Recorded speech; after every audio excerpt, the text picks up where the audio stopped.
Question 3C. તો એની અંદર question ટેગના વાક્યો છે. તો પહેલા ક્વેશ્ચન ટેગની અંદર તમારે આટલું આવડતું જોવું જોઈએ. સાદો વર્તમાન કાળ હોય તો એમાં ટુ બી ના રૂપ આવશે ડુ અને ડઝ. હવે ડુ ડઝ ની અંદર જો હકાર હોય તો નકાર બનાવવાનું અને વાક્ય નકાર હોય તો હકાર બનાવવાનું. તો આની અંદર હકાર હોય તો ડુ ડઝ માંથી પસંદ કરવાનું અને નકાર હોય તો તમારે ડોન્ટ અને ડઝન્ટ માંથી લેવાનું. એવી રીતે સાદો ભૂતકાળમાં ડીડ અથવા તો ડીડન્ટ. સાદા ભવિષ્યકાળની અંદર વિલ અથવા તો વિલનું નકાર હશે વોન્ટ. ચાલુ વર્તમાન કાળમાં ઇઝ એમઆર આપેલું જ હશે, એની અંદર ઇઝન્ટ અને આરન્ટ એનું નકાર. ચાલુ ભૂતકાળમાં વોઝ વેર અને વોઝન્ટ અને વેરન્ટ. ચાલુ ભવિષ્યકાળમાં વિલ બી અને વોન્ટ બી. અને પૂર્ણ વર્તમાન કાળમાં હેઝ હેવ અને હેઝન્ટ હેવ. આની અંદર ઉપરથી આપણે વાક્ય જોઈએ તો પહેલા હકાર હોય તો નકાર બનાવવાનું અને નકાર હોય તો હકાર બનાવવાનું.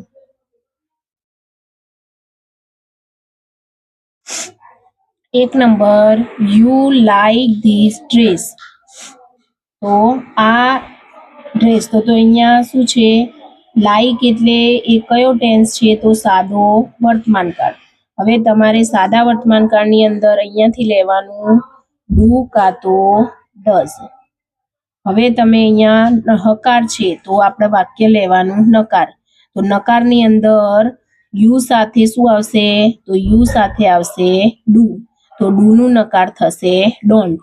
તો આપણો જવાબ આવશે ડોન્ટ અને યુ નું યુ. ચલો ફરીથી બીજું વાક્ય, રાજ રોડ અ પોયમ. તો અહીંયા રોડ એ શું છે? તો ભૂતકાળ, તો આવશે ડીડ. હવે અહીંયા હકાર હોય તો તમારે લખવાનું નકાર. તો ડીડન્ટ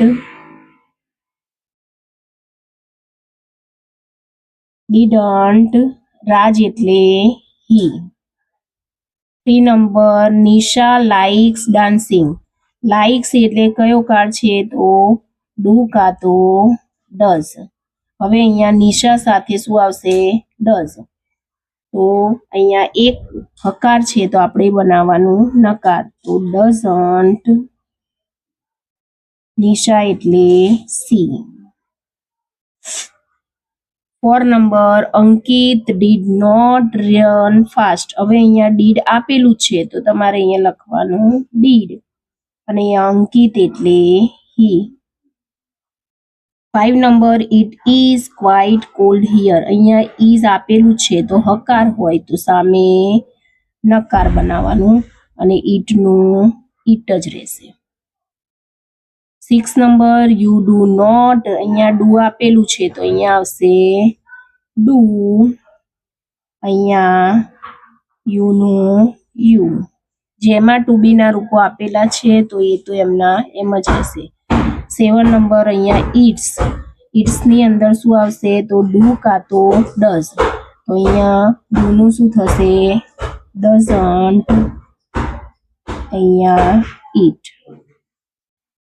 અહીંયા નોટ આપેલું છે તો આપણે શું લખવાનું? Are the.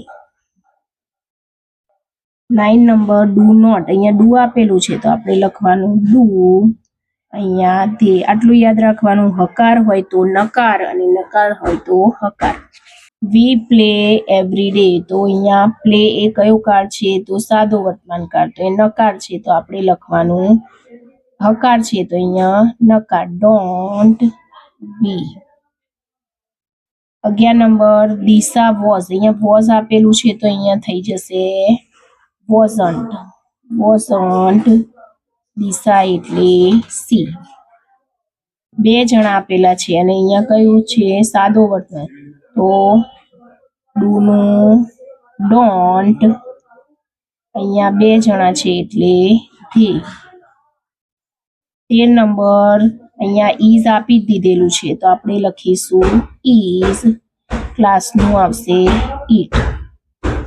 અહીંયા નોટ આપેલું છે તો વેર હકાર વેર અહીંયા ધે. અહીંયા આર આપેલું છે તો આરન્ટ, અહીંયા વી. 16 નંબર ધીસ વોઝ નું, વોઝન્ટ, અહીંયા ધીસ નું ઇટ. કેન નોટ આપેલું છે તો એકલું કેન લખવાનું. હકાર હોય તો નકાર અને નકાર હોય તો હકાર. કૃષ્ણા એટલે સી. વ્હીલ આપેલું છે તો અહીંયા લખવાનું વ્હીલ. ફાધર એટલે હી. વોઝ નોટ એટલે વોઝ. દિવ્યા એટલે સી. હમીદ કેન. હવે કેન આપેલું છે તો આપણે લખવાનું કાન્ટ. કાન્ટ હમીદ એટલે હી. Question 3D. તો fill in the blank with the correct word from the blank. તો ઉપર તમને ઓપ્શન આપેલા છે તો આનું ગુજરાતી બનાવશો તો જલ્દી આવડશે. 1 નંબર ધીસ ઇઝ અ ખાલી જગ્યા બુક. તો કેવી બુક હોય? એક book. 2 number mister Shah lives alone. Mister Shah એકલા રહે છે. he is lonely. 3 number are you ખાલી જગ્યા that you can eat 10 ice cream. તો તમને કોન્ફિડન્સ છે કે તમે 10 આઈસ્ક્રીમ ખાઈ શકશો. તો શું આવશે? કોન્ફિડન્સ. 4 નંબર વી આર ખાલી જગ્યા of watching cartoons.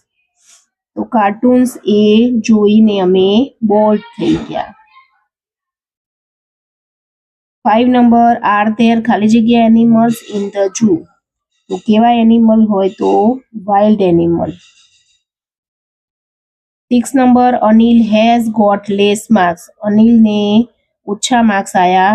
He is sad. તે ઉદાસ થઈ ગયો. 7 number I have got good marks. મને સારા માર્ક્સ મેળવ્યા. તો I am surprise.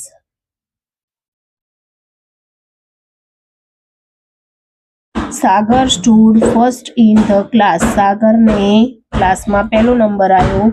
He is happy. તે ખુશ હતું.